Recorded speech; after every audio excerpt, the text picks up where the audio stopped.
এই পৃথিবী আমাদের জন্য থাকার জায়গা নয়। এই পৃথিবী ছেড়ে আমাদেরকে যেতেই হবে। কিছুক্ষণ আগে একজনের জানাজা আপনাদের পার্শ্ববর্তী কোনো আত্মীয় স্বজন হবে, ওনাকে আমি চিনি না, ইন্তেকাল করছেন 8:30টায় জানাজা হয়েছে, হয়তো দাফন কার্য এখনো চলতেছে। ও আশিকে রাসূলেরা, কোন মানুষ এই পৃথিবীতে টাকার জন্য চেষ্টা করে থাকতে পারবে না, কারণ আল্লাহ জাল্লা শানুহু ঘোষণা দিয়েছেন কুল্লু নাফসিন যায়িকাতুল মাউত, প্রত্যেক প্রাণীকেই মৃত্যুর স্বাদ গ্রহণ করতে হবে। তাই আমাদেরকে একদিন চলে যেতে হবে। আমরাও এই পৃথিবী থেকে চলে যাব।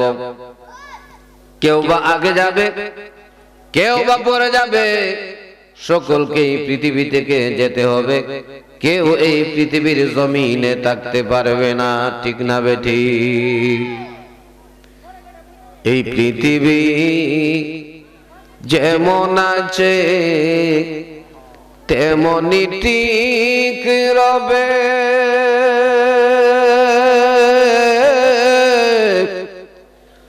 সুন্দর এই পৃথিবী ছেড়ে চলে যেতে হবে রে মন, চলে যেতে হবে। কেউ এই পৃথিবীতে থাকতে পারবে না, কেউ এই পৃথিবীতে থাকার জন্য আসেও নাই। আমরা সবাই একে একে বিদায় নিতে হবে। আমরা সবাই কবরে যাব, এটা আমরা জানি, কিন্তু যাওয়ার সময় কি নিয়ে যাব সেটা জেনেও না জানার ভান করি, ঠিক না বেঠিক? কবরে আমাদের দুনিয়ার কোনো কিছু যাবে না। মা যাবে না, বাবা যাবে না, ভাই যাবে না, বোন যাবে না, স্ত্রী যাবে না, সন্তান যাবে না, বন্ধু বান্ধব কেউ যাবে না। আমার সাথে কবরে যাবে আমার ঈমান আর আমার নেক আমল, ঠিক কি না বলেন? নেক আমল আমার সঙ্গী হবে। আজকের যিনি ইন্তেকাল করেছেন উনার সঙ্গে উনার নেক আমলগুলি চলে যাবে।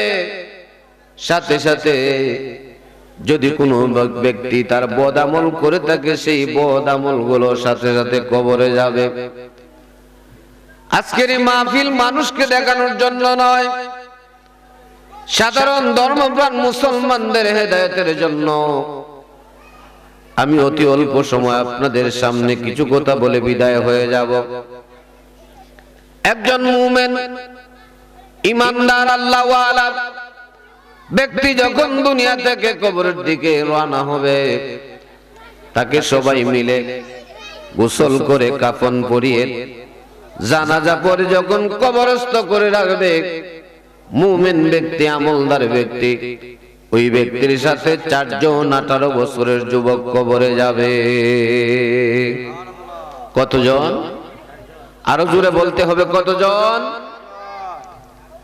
আমি যারা মাহফিলের আয়োজক, স্বেচ্ছাসেবক, আমি আপনাদের দৃষ্টি আকর্ষণ করছি, আপনারা একটু মাহফিলের কাছে আসেন। যে বাচ্চারা দৌড়াদৌড়ি করতেছে তাদেরকে মাহফিলে বসায় দেন। উভয় দিক দিয়ে কথাবার্তা বলতেছে বাচ্চারা, তাদেরকে ভিতরে নিয়ে আসেন। দুরূদ শরীফ পড়ে আল্লাহুম্মা সাল্লি সাইয়্যিদিনা, বলেন আল্লাহুম্মা সাল্লি আলা সাইয়্যিদিনা মুহাম্মাদ নাবিয়ানা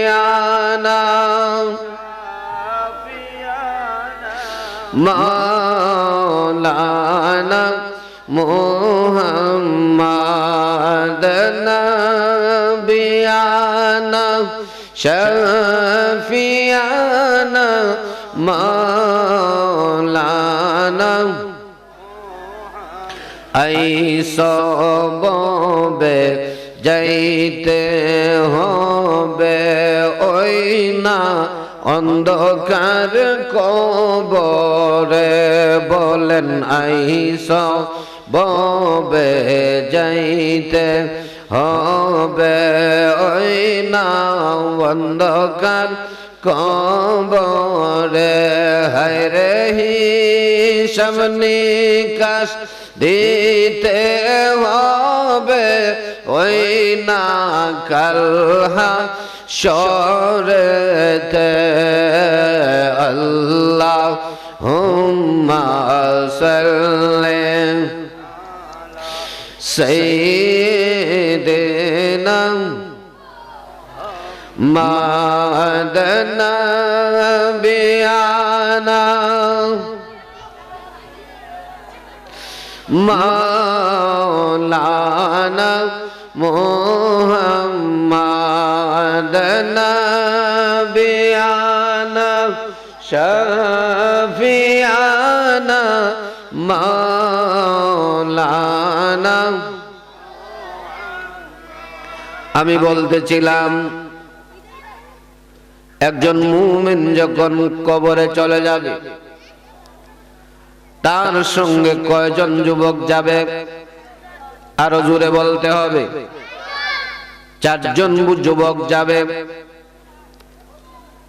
একজন মাথার কাছে দাঁড়িয়ে থাকবে, আরেকজন আপনার ডান দিকে দাঁড়িয়ে থাকবে, আরেকজন আপনার বাম দিকে দাঁড়িয়ে থাকবে, আরেকজন আপনার পায়ের কাছে দাঁড়িয়ে থাকবে। ও সুন্নি মুসলমানেরা রে,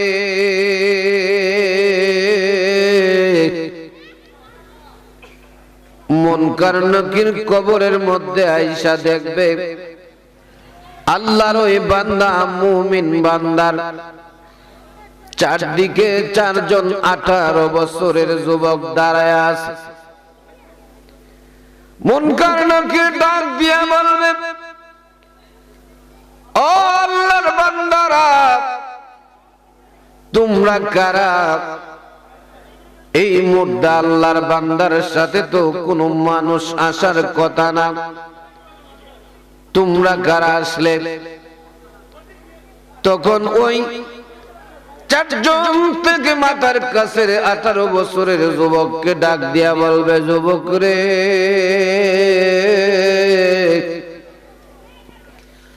ও আল্লাহর বান্দা, কে তুমি? কি তোমার পরিচয়? তুমি কেন কবরে আস?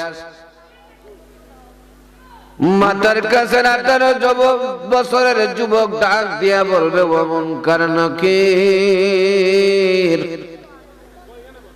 আমি আল্লাহর কোন বান্দা নই, আমি মানুষ নই, আমি হচ্ছে আল্লাহ পাকের 30 পারা কোরআন উচ্চ আওয়াজে বলি না আল্লাহু আকবার। হাফিজি মাদ্রাসা পাশে আছে।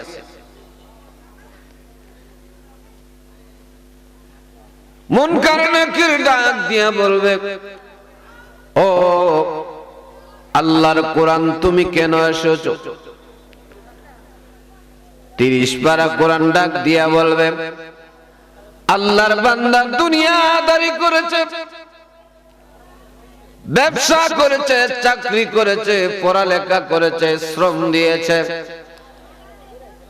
কিন্তু প্রতিনিয়ত আমি আল্লাহর কোরআনকে সে ভালোবেসেছে, তিলাওয়াত করেছে, উচ্চ আওয়াজে বলি না সুবহানাল্লাহ। আল্লাহর বান্দা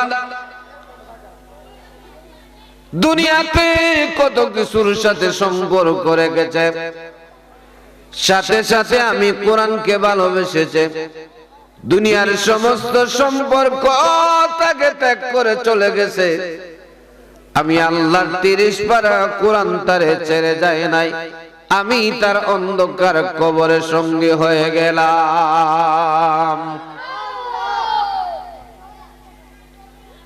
এবার ডান দিকের যুবককে জিজ্ঞাসা করবে, ও যুবক, কে তুমি? কি তোমার পরিচয়? এই বাহিরের মাটি যন্ত্রণা শেষ নাই। তোমরা যদি আমার সামনে বইয়ে মাতো তাইলে আর কথা কার কাছে কইব? কথা কইও না, ঠিক আছে? ডান দিকের যুবককে বলবে, কে তুমি, কি তোমার পরিচয়? ডান দিকের যুবক ডাক দিয়া বলবে, ও মুনকার নাকির, আমি দুনিয়ার কোনো মানুষ নই, আমি হচ্ছে আল্লাহ পাকের প্রতিদিনের বেঁধে দেওয়া বিধান 5 ওয়াক্ত নামাজ।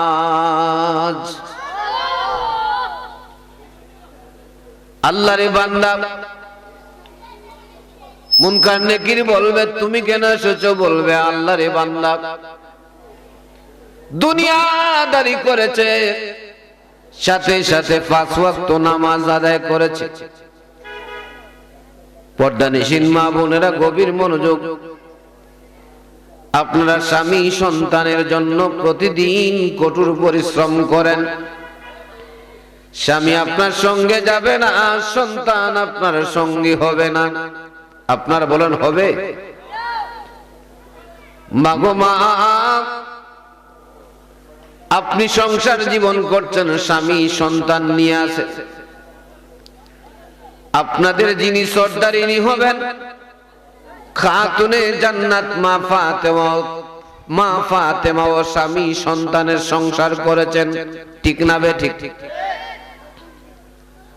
ও পর্দানিশীন মা বোনেরা, খাতুনে জান্নাত কোনদিন নামাজ আদায় কজা করেন নাই, বরং মা ফাতেমা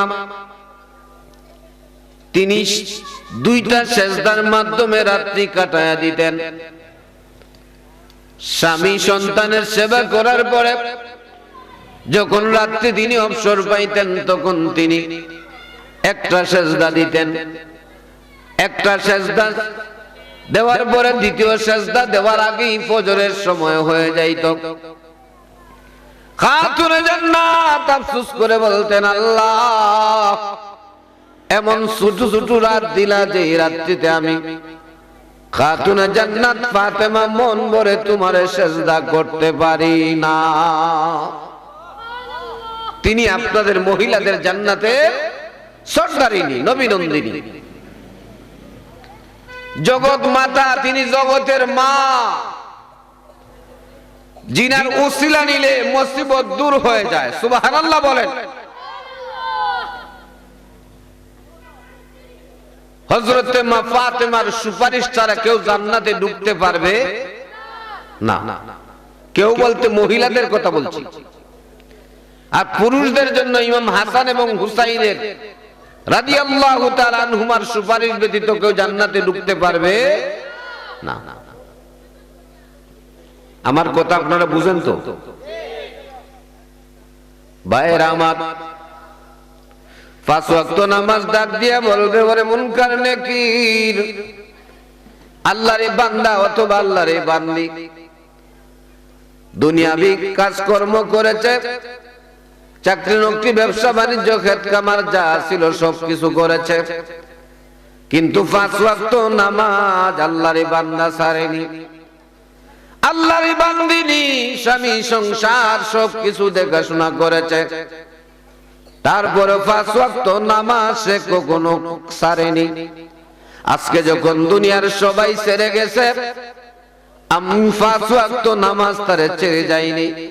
অন্ধকার কবরে আমি 5 ওয়াক্ত নামাজ তার সঙ্গী হয়ে গেলাম। মুসলিম কেন বলিয়া রইলা এই ববের মায়া,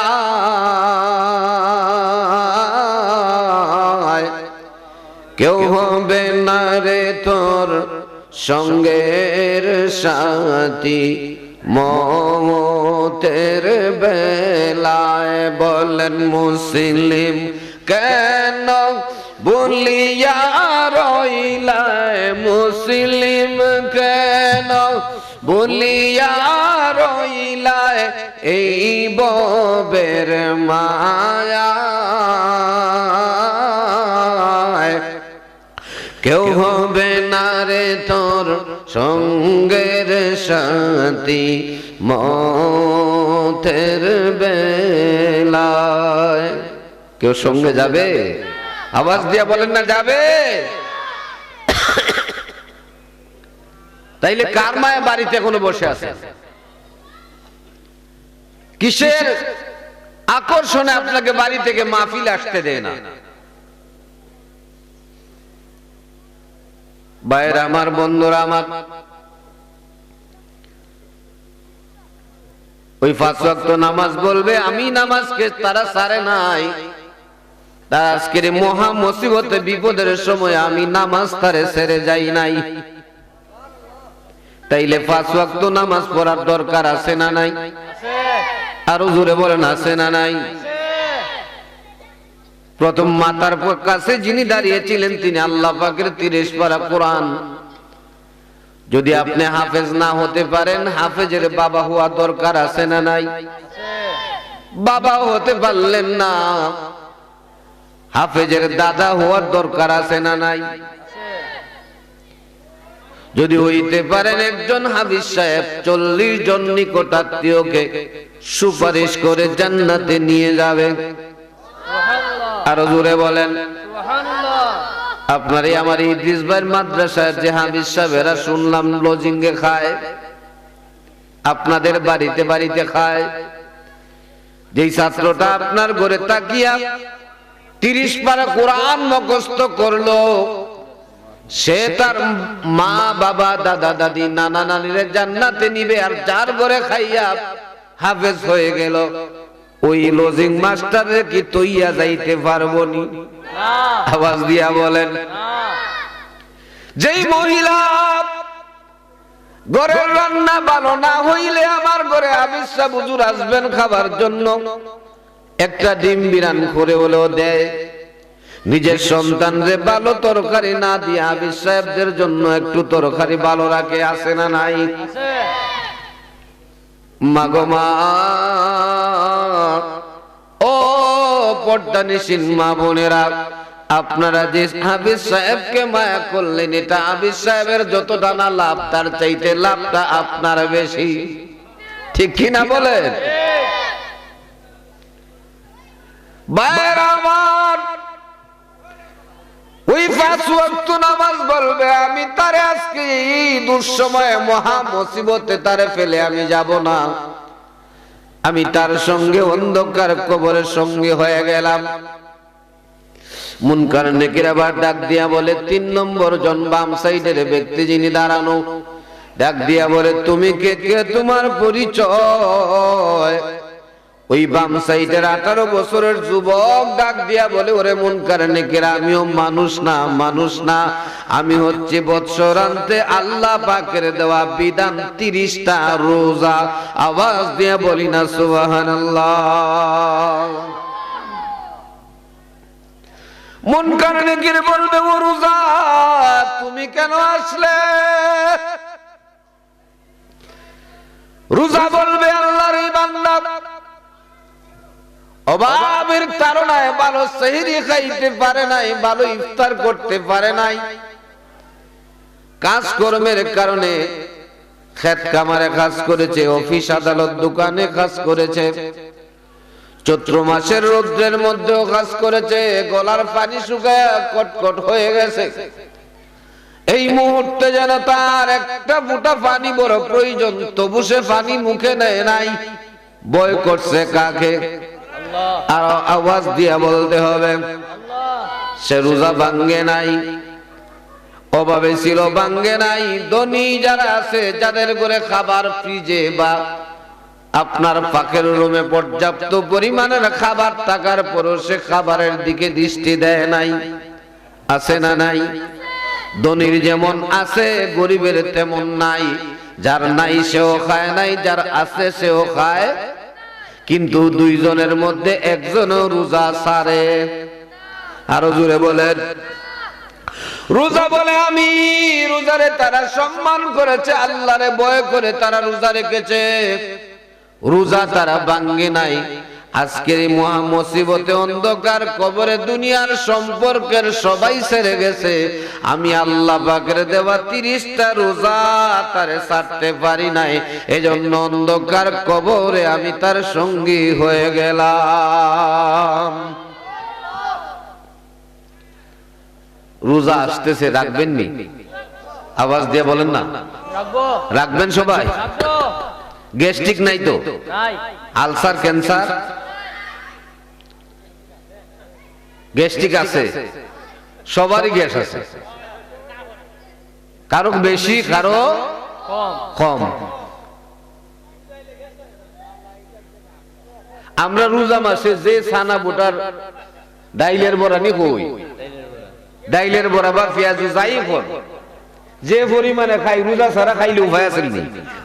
হ্যাঁ, তাইলে আমাদের কাছ থেকে গ্যাস সাপ্লাই দেওয়া যাইতো যদি এগুলা রোজা মাসের মতো খাইতাম, ঠিক না বেঠিক? কিন্তু রোজা মাসে এগুলা খাওয়ার পরে খালি পেটে এই সমস্ত খাওয়ার পরেও দেখা যায় আমাদের কোনো সমস্যা, কারণ রহমত আছে কার? আওয়াজ দিয়ে বলেন, রহমত আছে কার? আল্লাহ কি বলেছেন হাদিসে কুদসিতে, আস-সাওমু লি ওয়া আনা আজজা ওয়া উজজা বিহি। আরো জোরে বলেন আল্লাহু আকবার। আমার আল্লাহ বলেন রোজা একমাত্র আমার জন্য, আর এর পুরস্কারটা আমি আল্লাহ নিজেই দিব। আরো জোরে বলুন না। রোজাদার কোন জান্নাতে প্রবেশ করবে? জান্নাতের রাইয়ান। সুবহানাল্লাহ বলেন। রোজাদারের জন্য আল্লাহ আলাদা একটা জান্নাতই বানাইছে। ভাইরা আমার, ওই রোজা বলবে আমি তার সঙ্গী হয়ে গেলাম। মুনকার নেকির বলে কতক্ষণ থাকবারে রোজা? রোজা ডাক দিয়ে বলে মুনকার নেকির,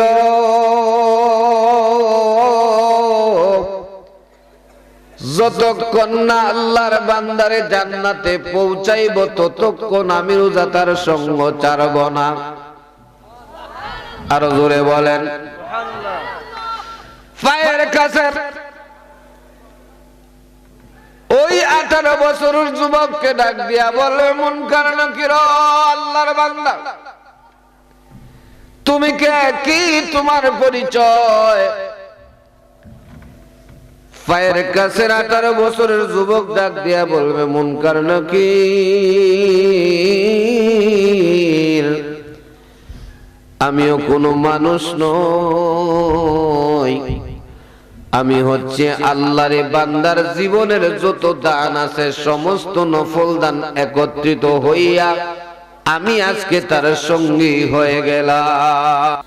দান করে নাই, পরে দিব বইলা দেয় নাই, কিয়ামত পর্যন্ত আর দিবে না এমন মানুষও আছে না নাই? এরা ওয়াজে দিতে ভালো লাগে না, গানে দিলে ভালো লাগে, শুধু দেয় না নিজেরাই আয়োজন করে, এমন মুসলমানও আছে না নাই? আরো জোরে বলেন আছে না নাই? বন্ধুরা রে,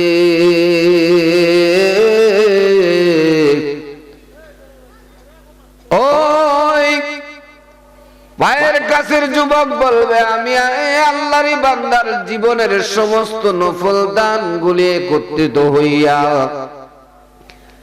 আজকে অন্ধকার কবরে তার সঙ্গী হয়ে গেলাম। মুনকার নেকির বলবে কতক্ষণ থাকবারে আল্লাহরে দান, বান্দার দান। যুবক ডাক দিয়া বলবে যতক্ষণ না আল্লাহরে বান্দা কে আমরা কিয়ামতের ময়দানে উঠাইয়া জান্নাতে পৌঁছাইব ততক্ষণ পর্যন্ত সঙ্গ ছাড়ব না। সুবহানাল্লাহ। কটকট করে গরির কাটা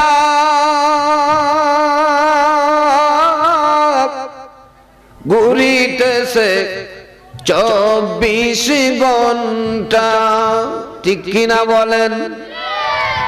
মিনিটে মিনিটে আপন সময়, মিনিটে মিনিটে আপন সময় গয়ে গয়ে যায়, কেউ হবে না রে তোর সঙ্গের সাথী মতের বেলায়। মুসলিম কেন ভুলিয়া রইলায়, মুসলিম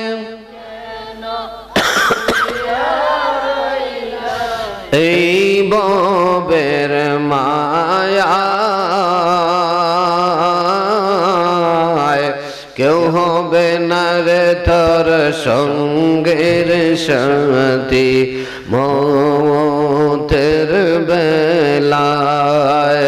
কেউ হবে না রে তোর সঙ্গের সাথী মত। কবরেতে ফেরেশতা জাতি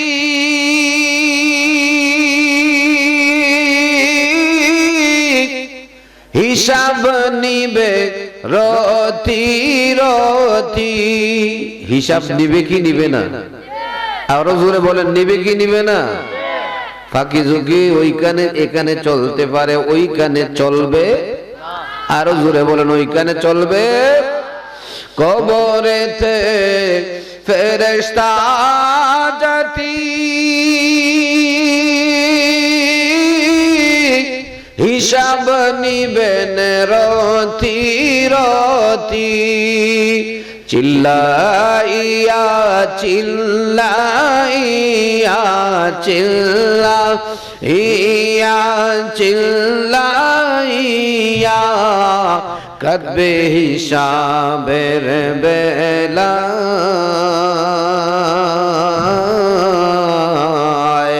কেউ হবে না রে তোর সঙ্গের সাথী মত।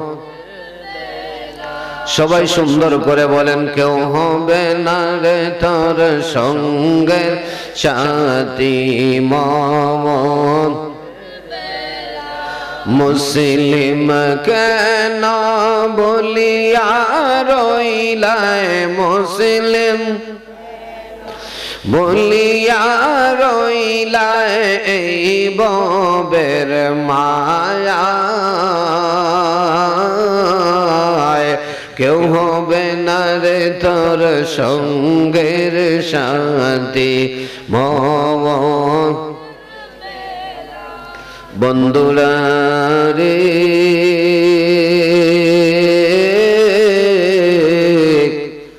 আপনার আমার নেক আমল সঙ্গী হবে, কাজে লাগবে যদি আমাদের ঈমান থাকে।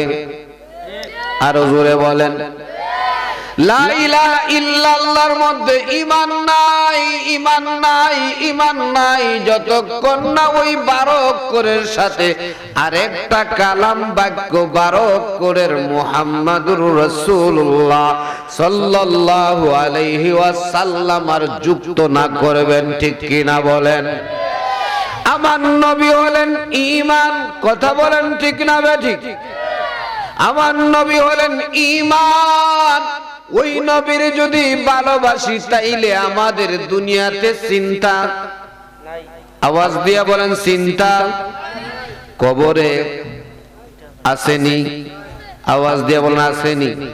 নবীর ঈমান জানলে কবরে চিন্তা আছে না নাই? জোরে বলেন, আছে না নাই? নাই। হাসরে চিন্তা আসেনি? আরো জোরে বলেন, মিজানে চিন্তা আসেনি? ফুলসেরাতে চিন্তা আসেনি? নাই।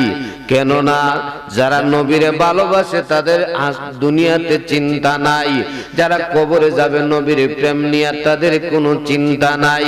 কারণ কবরে যখন আপনি আমাকে রাখা হবে, ওই 4টা নেক আমল যেমন যাবে তেমনি ভাবে আমার নবীও কবরের মধ্যে আসবেন। জোরে বলেন, আসবেন কি আসবেন না?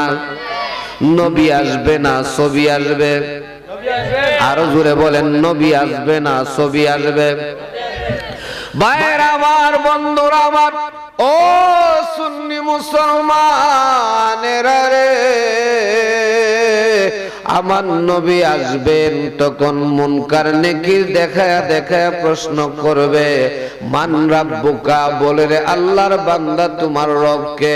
দ্বিতীয় প্রশ্ন করবে, ওয়া মা দীনুকা, বলে রে আল্লাহর বান্দা তোমার ধর্ম কি? ঠিক কি না? বর্তমানে আমাদের দেশে নির্বাচনে এমন কিছু মুসলমানরা এতটা নেশাখোর বানাইছে, তারা বলে প্রশ্ন করবে তোমার রাজনৈতিক দল কোনটা। নাউজুবিল্লাহ বলেন। আমাদেরকে কবর কি দিন সম্পর্কে জিজ্ঞাসা করবে, নাকি তারা আমাদের রাজনৈতিক দলের পরিচয় জিজ্ঞাসা করবে? দিন সম্পর্কে। আল্লাহর বান্দা বলে দিবে রাব্বি আল্লাহ, 2 নম্বরে বলবে দিনিয়াল ইসলাম। 3 নম্বর প্রশ্নে বলবে মা কুনতা তাকুলু ফি হাক্কি হাযার রাজুল। সুবহানাল্লাহ বলেন, আরো জোরে বলেন, জোরে বলুন ইয়া রাসূলুল্লাহ। মৃত্যুর পরে যখন তোমায় রাখবে কবরে, আত্মীয় স্বজন আছে যত যাবে যে সরে। ঠিক না বে ঠিক? তাশরিফ আনবেন দয়াল নবী তোমার কবরে। আসবেন কি আসবেন না? তাশরিফ আনবেন দয়াল নবী তোমার কবরে।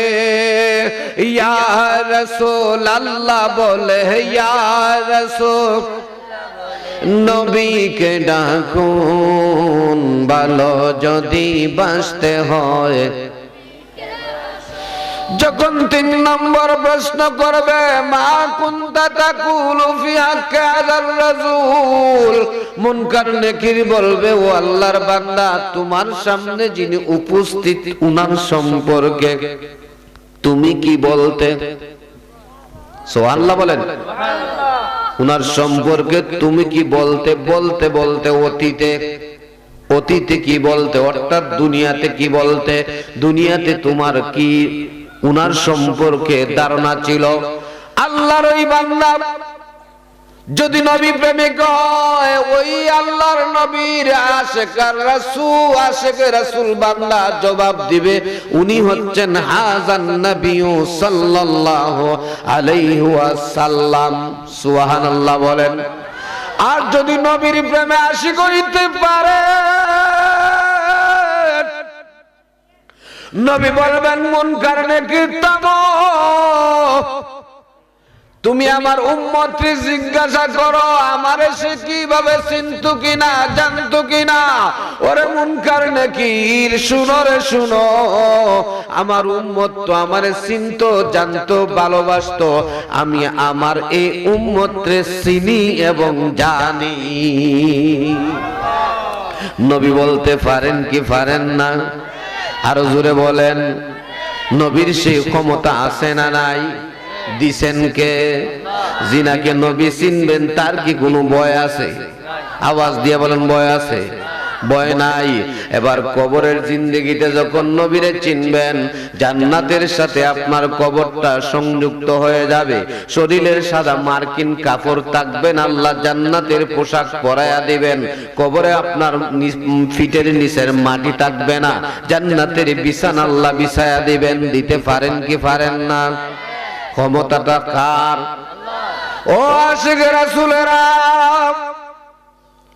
আমরা জানি কবরে মৃত ব্যক্তিকে রাখার পরে কবরের মাটি তার একটা ছাপ দিবে, দেয় কি দেয় না? সবাই রে, মুমিনরেও দিবে এবং মুনাফিকরেও সবাই রে দিবে কি দিবে না? যদি ইদ্রিস হুজুরের সাথে আমার শত্রুতা, উনার আনজাইদা ধরলে কেমন লাগবো, ভালো না খারাপ? শামসুল হুজুরের সাথে আমার বন্ধুত্ব, আনজাইদা ধরলে কেমন লাগবো, ভালো না খারাপ? মৃত্যুর পরে মুমিনরা যখন কবরের মাটি চাপা দিবে, ওই মৃত্যুকালীন সময়ে উনার শরীরের মধ্যে যে ব্যথা বেদনা ছিল, মৃত্যুর পরে ওই কবরের মাটির চাপায় তার শরীরের মধ্যে আরাম লাগবে। আরো জোরে বলেন। আর যদি আপনি মুনাফিক হইয়া, বেঈমান হইয়া কবরে যান, নবীর মোহাব্বত ছাড়া যদি কবরে যান, ও আল্লাহর বান্দা বান্দীরা মনোযোগ দিয়া শুনেন, কবরের মাটিটা ডান দিক থেকে 40 গজ দূরে যাবে, বাম দিক থেকে 40 গজ দূরে যাবে। দুই দিক থেকে কবরের মাটি যখন সাফা দিবে, মুনাফিকের বাম পাজরের হাড্ডি ডান দিকে যাবে, ডান পাজরের হাড্ডি বাম দিকে হবে যাবে, সমস্ত শরীরটার হাড্ডিগুলি একেবারে ভেঙে চুরে চুরমার হয়ে যাবে। নাউজুবিল্লাহ বলেন। আরেকটা সহজ উদাহরণ দেই। আমরা যে রাতে ঘুমাই, আমাদের নিচে কারো নিচে জাজিম আছে, কারো নিচে তুষক আছে, আছে না? কারো বা আপনার সোয়ান ফোমের বিছানা আছে, আছে কি আছে না? এর উপরে যখন আমরা লেপ বা কম্বল দিয়া ঘুমাই কেমন লাগে? আওয়াজ দিয়া বলেন না, আরাম লাগে না? আর এই বিছানাটাই যদি চৈত্র মাসে আমরা ঘুমাইতে চাই, কম্বল বা লেপ গায়ে দিয়ে কেমন লাগবে? আওয়াজ দিয়ে বলেন না। তো মুমিন যখন কবরে যাবে, মাটি যখন ছাপ দিবে, শীতের দিনে লেপ কম্বল যেমন আরামদায়ক, কবরের ছাপা মাটির ছাপটাও তেমনি আরামদায়ক। আর মুমিন না হইয়া, মুনাফিক হইয়া, বেঈমান হইয়া কবরে গেলে যেমনি ভাবে চৈত্র মাসে লেপ কম্বল গায়ে দেওয়া দিলে আগুন লাগে, কষ্ট লাগে, শ্বাস বন্ধ হয়ে যায়, শরীর সমস্ত শরীর ঘেমে যায়, অস্থির লাগে, অশান্ত হয়ে যায়, কবরের মাটি যখন সাফা দিবে বেঈমান মুনাফিককে, ঠিক এমনি ভাবে অশান্ত অস্থির হয়ে যাবে। নাউজুবিল্লাহ বলেন। এখন আমরা কবরে কিভাবে যাইতে চাই? মুমিন হইয়া না মুনাফিক হইয়া? আওয়াজ দিয়া বলুন না। বন্ধুরা রে, নবী যারে সাক্ষী দিবেন আমি চিনি, অথবা উম্মত বলবে ইনি আমার নবী, ওই উম্মতের কবরটা আরামের কবর হয়ে যাবে। ডান দিকে 70 গজ, বাম দিকে 70 গজ, সামনের দিকে 70 গজ, পিছনের দিকে 70 গজ, বিশাল প্রশস্ত কবরের বাসিন্দা হইয়া জান্নাতের আরামে শুয়ে থাকবে। ইসরাফিল যখন হাজার হাজার লক্ষ কোটি বছর পরে সিংহার মধ্যে ফুঁক দিবেন, আল্লাহর ওই বান্দা বলবে, হায় হায়, এত মজার ঘুমটা খালি লাগছিল, কে জানি ঘুম ভাঙ্গায়া দিল। এই ঘুম কে ঘুমাইবে? মুমিন না মুনাফিক? আওয়াজ দিয়ে বলেন না। আর মুনাফিকের তো প্রতিনিয়ত ডান্ডার বাড়ি আছে, আছে না নাই? ভাইরা আমার, ময়দানে মাহশরে আপনি আমি উঠব। ওই ময়দানে মাহশরে আসমানের সূর্যটা 1000 কোটি মাইল দূরে থাকার পরও দুপুর বেলা সূর্যের কিরণ তেজ আমরা সহ্য করতে পারি না। ওই সূর্যটা ময়দানে মাহশরে আসবে, মাথার আদাত উপরে বা 4 আঙ্গুল উপরে, জমিনটা হয়ে যাবে তামার। কিছু কিছু বালুর জমি আছে, যেই জমিগুলির মধ্যে সূর্যের আলো পুরোপুরি লাগে, দুপুর বেলায় সেই বালুর মধ্যে পা রাখা যায় না। হয় কি হয় না? এমন সূর্য যদি এত দূরে থাকার পরে তার তেজস্ক্রিয়াতে বালুর মধ্যে পা রাখা যায় না, সূর্যটা যখন মাথার আধা উপরে আসবে তখন জমিনের মধ্যে পা রাখা কি সম্ভব? আরো জোরে বলেন। এমন মহা মুসিবতে যখন আল্লাহর বান্দারা পড়ে যাবে, জমিনটা তামার হবে, মাথার উপরে সূর্য থাকবে, আল্লাহর বান্দারা গুনাহ অনুযায়ী কানতে কানতে চোখের পানি শেষ হয়ে যাবে, চোখ দিয়ে রক্ত বের হয়ে যাবে। কারো গুনাহ অনুযায়ী ঘন্টা পানি, কারো গুনাহ অনুযায়ী হাঁটু, কোমর, বুক, গলা পর্যন্ত ডুবে যাবে। কেউ বা তার চোখের পানি দিয়ে আসে নৌকা দৌড়াইতে পারবে। উচ্চ আওয়াজে বলি না আল্লাহু আকবার। আর শেষ সামিয়ানার নিচে যারা জায়গা পাবে তাদের সূর্যের কিরণ লাগবে, তাদের কান্নাকাটি করা লাগবে, পায়ের নিচের জমিন তামা হবে, আর সে নিচে জায়গা পাবে। আর সে নিচে যারা জায়গা পেয়ে যাবে তাদের জন্য মিজান সহজ হবে, তাদের জন্য ফুল সেরাত সহজ হবে। আমরা যারা এখানে উপস্থিত অথবা মাইকের আওয়াজে যারা শুনতেছেন, সকলের কাছে প্রশ্ন উত্তর দিতে হবে না, মনে মনে চিন্তা করবেন আপনার আমার ভিতরে নবীর প্রেম আছে না নাই? যারা উপস্থিত আছেন জবাব দিচ্ছেন, যারা অনুপস্থিত আপনি আপনাকে চিন্তা করে জবাব দিবেন আপনার ভিতরে আছে না নাই। যদি থাকে, যদি আপনার ভিতরে নবী প্রেম থাকে, তাহলে ময়দানে মাহশরে ফুলসেরাতের ফুল আপনি চোখের পলকে পার হতে পারবেন। আরো জোরে বলেন। কিছুদিন আগে গেছে রজব মাস, যেই মাসে আমার নবীর সর্বশ্রেষ্ঠতম মুজেজা, সেই মুজেজাতুর রাসূলের মধ্যে এক নাম্বার মুজেজা হচ্ছে পবিত্র মেরাজুন নবী। ঠিক না বেঠিক? ওই মেরাজুন নবীতে আল্লাহর নবী যখন আল্লাহর সাথে সাক্ষাৎ করে ফিরে আসবেন, এমন সময় আমার আল্লাহ বলেন, বন্ধু আমার কাছে আপনি কি চাইবেন চান। তখন আমার আল্লাহর প্রশ্নের জবাবে আমার নবী বলেন, আল্লাহ আমার উম্মতেরা গুনাহগার, আমি নবীকে মহব্বত করে আমি চাই আমার গুনাহগার উম্মতকে মাফ করে দিন। নারে তাকবীর, নারে রিসালাত। মৌলানা আব্দুল আলিম সুন্নি আল কাদেরী সাহেব মাসলাকে আলা হযরত জিন্দাবাদ। এবার আমার আল্লাহ বলেন, বন্ধু 3 ভাগ করে 1 ভাগকে মাফ করে দিলাম। এবার আপনি বলুন আপনার জন্য কি চান। নবী বলেন, এখনো 3 ভাগের মধ্যে আরো 2 ভাগ রয়ে গেছে, আমার ওই উম্মত গুলিকে মাফ করে দেন। আল্লাহ বলেন, যাও 2য় ভাগও মাফ করে দিলাম। এবার নবীর কাছে চাইলেন, এবার বলেন নবী কি চান। তখন আমার নবী বলতেছেন, আমার আরো 1টা ভাগ উম্মত বাকি আছে, আমার ওই শেষ ভাগ উম্মতকে মাফ করে দেন। আল্লাহ বলেন, বন্ধু এই ভাগটারও মাফ দিতাম, তবে আমি আজকে কথা দিলাম যাদের অন্তরে আপনি নবীর প্রেম দেখব তাদেরকে আমি মাফ করে দিব, আমি ওয়াদা দিয়ে দিলাম। তাইলে নবী প্রেম নিয়ে কবরে গেলে লাভ না ক্ষতি? নবী যখন বুরাকে উঠবেন তখন নবীকে জিবরাইল দেখেন চিন্তিত। তখন জিবরাইল বলেন, ইয়া রাসূলুল্লাহ আপনাকে চিন্তিত দেখা যায়। নবী বলেন, আল্লাহ আমারে দেখার জন্য এত সুন্দর আজিমুশান বুরাক পাঠাইলেন, আমার উম্মতের ফুলসেরাতে ফুলের বেলায় কি ফার হওয়ার বেলায় কি হবে। তখন আমার আল্লাহ ডাক দিয়ে বললেন, জিবরাইল আমার বন্ধুরে জানায় দাও, যারা আমার নবীকে ভালোবাসবে আমি আল্লাহ তাদেরকে চোখের পলকে ফুলসেরাতের ফুল ফার করে দিব। এবার জিবরাইল আমিন বলেন, ইয়া রাসূলুল্লাহ আল্লাহ তো বলছেন যারা আপনাকে ভালোবাসবে তাদেরকে চোখের কোল ফলকে পার করাই দিবেন। আমি জিবরাইল আজকের দিনে কথা দিলাম আপনাকে, যখন ময়দানে মাহশরে ফুলসেরাতের ফুল কায়েম হবে, আমি জিবরাইল আমার 600 নূরের পাখা ওই ফুলসেরাতের ফুলের উপরে বিছায়া দিব।